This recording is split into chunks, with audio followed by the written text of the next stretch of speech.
Our next guest dominated the charts on both sides of the Atlantic and went on to sell more than 30 million records worldwide. Well, after almost 2 decades, Tears for Fears are back with brand new music. Kurt and Roland will be telling us more next, but let's take a look back at their biggest hits.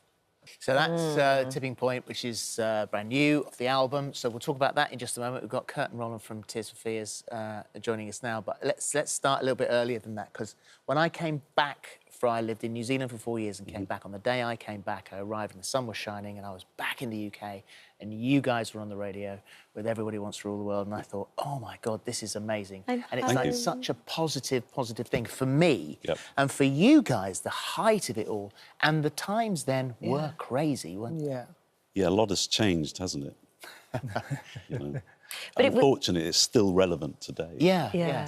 But but you couldn't go anywhere. You couldn't walk anywhere. Kurt couldn't. I could. I just took my hair off and then I was fine. But Kurt suffered. You do get to suffer from that sort of lack of personal space. Yeah. And especially if you're slightly introverted, which, to be honest, I am. And so being in the public eye, and especially in that age when you're in your sort of early 20s, growing up in the public eye is very difficult because you're trying to find an individual personality, you know, and you're always known as that guy. So it became kind of, it was a difficult time, and we didn't really get to enjoy it, which was the sad part as well. And I guess after a decade of living like that, it's like a pressure cooker. At some point, something has to give, and it was you two. It was that relationship that you had together, and it was the band at the time.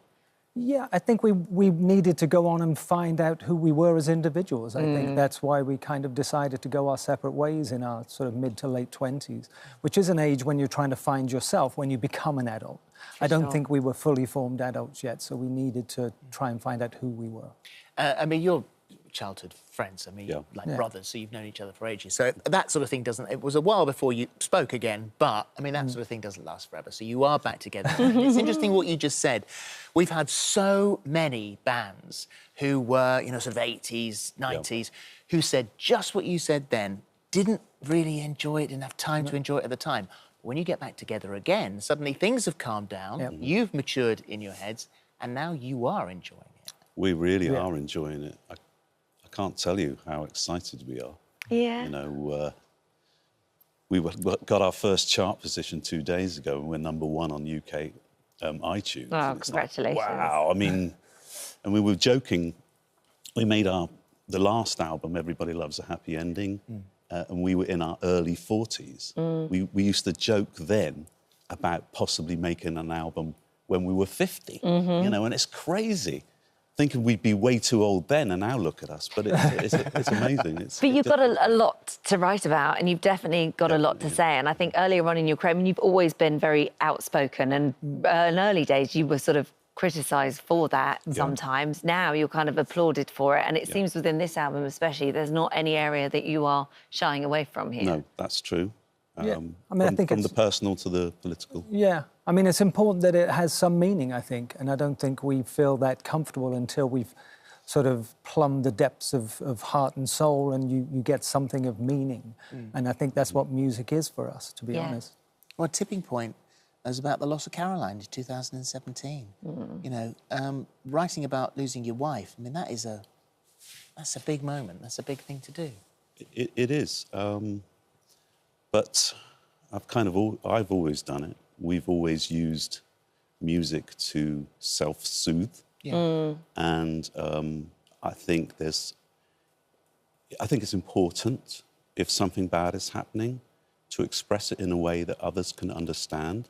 Because sometimes it doesn't matter how close you are with someone, if you tell them this is what is happening at home, they still won't understand. When you make this beautiful music, then all of a sudden it gets into the brain on a different level. And I think we did an interview with a journalist not so long ago, and he'd lost his wife the year before.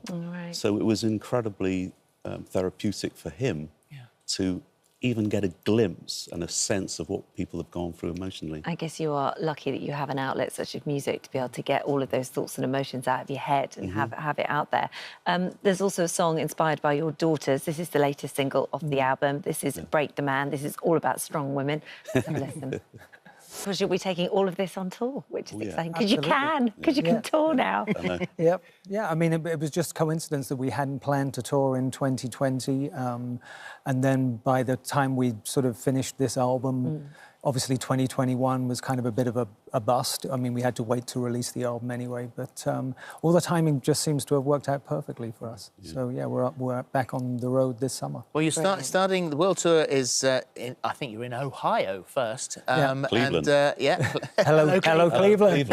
And that's a very old Spinal Tap joke, that exactly. one. And then in the UK in July with a guest, Alison Moyer, who we also adore. Yeah. So that's a hell of a night out. Yeah, we've toured with Alison before, and she's wonderful and hilarious. So it makes for an easy tour. Well, I have Tipping Point here. That's the vinyl. How I love that. There we go. That's what it looks like. Thank you, guys. Great to see Lovely you. to see Thank you very much. Thank you very much. Thank you.